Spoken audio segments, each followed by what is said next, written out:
अस्सलामु अलैकुम वरहमतुल्लाहि वबरकातुहू नहमदुहु सल्लल्लाहु अला रसूलिहिल करीम अम्मा बाद अऊज़ु बिल्लाहि मिनश शैतानिर रजीम बिस्मिल्लाहिर रहमानिर रहीम वमा अगना अनहु मालहु वमा कसब। ना तो इसका माल इसके काम आया ना और इसकी कमाई।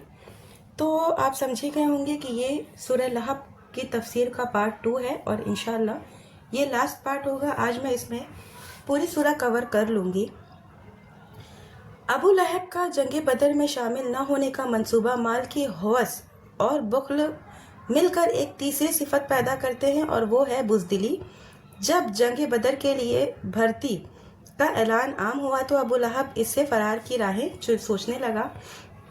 एक शख्स ने 4000 दिरहम कर्जा लेना था जिसके मिलने की कोई तवक्को न थी क्योंकि वो शख्स मुफलिस था। अबू लहब ने इससे सौदाबाजी की कि अगर वो इसकी जगह जंग बदर में शरीक हो जाए तो वो उसे अपने कर्ज का मुतालबा नहीं करेगा। इस तरह अबू लहब ने एक तीर से 2 शिकार किए। डूबे हुए कर्जा की वसूली भी हो गई और जंग से बचाव का मकसद भी हासिल हो गया। जंग बदर में कुरैशियों की शिकस्त फाश की खबर सुनकर इसे इतना सदमा हुआ कि बीमार पड़ गया। जिल्लत की मौत। 7वें दिन ये बीमारी चेचक की शक्ल अख्तियार कर गई तो इसे अपनी सारी उम्र की कमाई बर्बाद होती नजर आने लगी क्योंकि अब इसे अपनी मौत का यकीन हो चुका था। सूद की वजह से इसके बेटों ने इसका साथ खाना पीना भी छोड़ दिया। भला आखिर वो निहायत बेकिसी की मौत मरा। मरने के बाद भी इसका कोई बेटा इसके करीब न गया। 3 दिन तक इसकी लाश बेगौरो कफन गलती सड़ती रही। फिर जब लोगों ने इसके बेटों को ताने देने शुरू किए तो उन्होंने एक हबशी को कुछ मुआवजा दिया कि वो एक गड्ढा खोदकर इसमें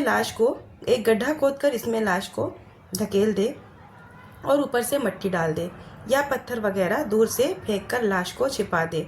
वाज़े रहे कि इस आयत में माँ कसब से मुराद उसकी औलाद है, जैसा कि हदीस में सरीहा से साबित है। इस तरह अल्लाह का ये कौल पूरा हुआ कि न इसका माल काम आया न औलाद, यानी इसकी कोई चीज़ इसे तबाही से न बचा सकी। माल से मुराद इसका जमा करदा माल और कमाई से मुराद औलाद, इज्जत और वजाहत वगैरह, या माल से मुराद इसका कोई मोरसी माल है और कमाई से मुराद इसका अपना कमाया हुआ माल है। सयस्ला नारन ज़ाता लहब। अनकरीब वो शोले वाली आग में दाखिल होगा। सयस्ला नारन ज़ाता लहब व मरातहु का अत्फ सयस्ला में अबू लहब की तरफ लौटने वाली ज़मीर पर है, यानी वो और उसकी बीवी शोले मारती हुई आग में दाखिल होंगे। अबू लहब की बीवी उम्मे जमील का नाम अरवा बिनते खुरब बिन उमैया था। ये कुरैश में ऊंचे नस्ब वाली औरत थी। पिछली वीडियो में मैं आपको इसके बारे में बता चुकी हूँ। ये अबू सुफियान बिन हरब रजी अल्लाह अन्हु की बहन और मुआविया रजी अल्लाह अन्हु की फूफी थी और अपने खाविंद की तरह रसूलुल्लाह सल्लल्लाहु अलैहि वसल्लम से सख्त अदावत रखती थी। हम्मालतल हतब व मरातहु से हाल है, यानी उसकी बीवी ईंधन उठाए हुए आग में दाखिल होगी। मुफस्सिरीन ने इसके 3 माना बयान फरमाए हैं। एक ये कि वो गुनाहों का बोझ उठाए हुए जहन्नम में दाखिल होगी, जो जहन्नम को भड़काने के लिए ईंधन है। दूसरा ये कि लोगों में रसूलुल्लाह सल्लल्लाहु अलैहि वसल्लम के खिलाफ अदावत की आग भड़काती रहती है। और तीसरा ये कि अपनी पीठ पर ईंधन लाकर आपकी राह में कांटे बिछाती रहती हैं। वमरातहु हम्मालतल हतब, और उसकी बीवी जो लोगों के दरमियान आग लगाती फिरती है, और उसकी बीवी उम्मे जमील जो ज़बरदस्त चुगलखोर थी, लोगों के दरमियान आग लगाती फिरती थी, जैसा कि मुजाहिद और करमा और फतादा ने कहा है। और नबी करीम सल्लल्लाहु अलैहि वसल्लम की राह में कांटे बिछाती थी। क़यामत के दिन उसकी गर्दन में मोच की रस्सी बांधी होगी जिसके जरिए इसे जहन्नम में घसीटा जाएगा। ज़ुहाक कहते हैं कि उम्मे जमील नबी करीम सल्लल्लाहु अलैहि वसल्लम को गरीबी और मोहताजी का आर दिलाती थीं और ख़ुद अपनी गर्दन में रस्सी बांधकर लकड़ियां ढोती थीं, जिसके ज़रिए अल्लाह ताला ने इसकी गर्दन घोंट दी और इसे हलाक कर दिया। और आखिरत में इसकी गर्दन में आग की एक ऐसी ही रस्सी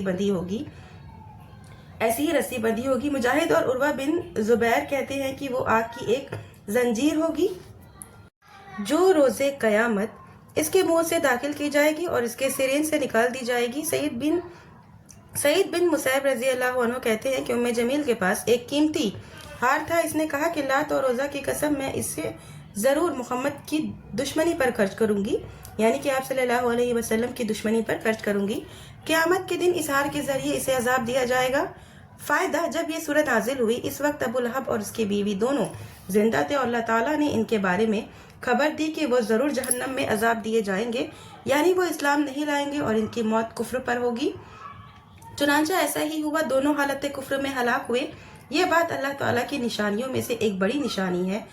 علام الغیوب نے اس سورہ میں ان کے بارے میں جیسے خبر دی ویسا ہی ہوا۔ یہ بدبخت عورت بھی آپ صلی اللہ علیہ وسلم کی دشمنی پر ادھار کھائے رہتی تھی۔ حضرت ابن عباس رضی اللہ عنہ فرماتے ہیں کہ اسے اور کچھ نہ ہو سکتا تو اپنے سر پر کانٹے اٹھا کر لاتی اور جس راستے سے آپ صلی اللہ علیہ وسلم گزرتے انہیں وہاں بچھا دیتی تاکہ آپ کو تکلیف ہو۔ فی جیدہا حبل من مسد، اس کی گردن میں مضبوط بٹی ہوئی رسی ہوگی۔ جیدن گردن، فی جیدن گردن، مسدن مضبوط بٹی ہوئی رسی۔ وہ موچ کی یا کھجور کی پوست کی ہوئی آہنی تاروں کی، جیسا کہ مختلف لوگوں نے اس کا ترجمہ کیا ہے۔ بعض نے کہا ہے کہ وہ دنیا میں ڈالے رکھتی تھی جیسے بیان کیا گیا ہے، لیکن زیادہ صحیح بات یہ معلوم ہوتی ہے کہ جہنم میں اس کے گلے میں جو توق ہوگا وہ آہنی تاروں سے بٹا ہوا ہوگا۔ مسدن سے تشبیہ اس کی شدت اور مضبوطی کو واضح کرنے کے لیے دی گئی ہے۔ اسی رسی میں وہ کانٹے باندھ کر لایا کرتی تھی۔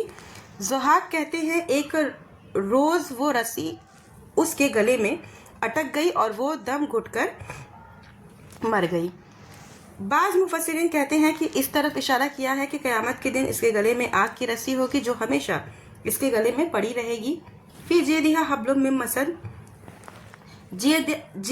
جیدہا میں جیدن گردن، مسدن کھجور کی چھال کی رسی یا گوگل کے درخت کی چھال کی رسی یا کسی بھی چیز کی بنی ہوئی رسی یا خوب مضبوط بٹی ہوئی رسی۔ لوہے کی رسی کو بھی مسدن کہتے ہیں، یعنی جہنم میں اس حال میں داخل ہوگی کہ اس کی گردن میں مضبوط بٹی ہوئی رسی ہوگی۔ صحیح بخاری میں مجاہد سے منقول ہے کہ اس سے مراد وہ زنجیر ہے جو آگ میں ہوگی، اس میں مجرم پروئے جائیں گے، جیسا کہ فرمایا ثم فی سلسلۃ ذرعها 70 ذراعا فاسلکوہ، سورہ حاقہ کی آیت ہے۔ پھر ایک زنجیر میں جس کی پیمائش 70 ہاتھ ہے اسے داخل کر دو۔ تو یہ تھی پوری سورہ لہب کی تفسیر۔ گلا میرا خراب تھا، اس وجہ سے ویڈیو میں آواز تھوڑی الگ ہے۔ ویڈیو میری پوری ہو گئی، مجھے کمنٹ میں ضرور بتائیے گا کہ ویڈیو آپ کو کیسی لگی، اور آخر میں اللہ تعالیٰ سے دعا ہے کہ اللہ تعالیٰ ہم تمام مومن مسلمانوں کو زیادہ سے زیادہ نیک عمل کرنے کی توفیق دے، کتاب و سنت پر چلنے کی توفیق دے، آمین۔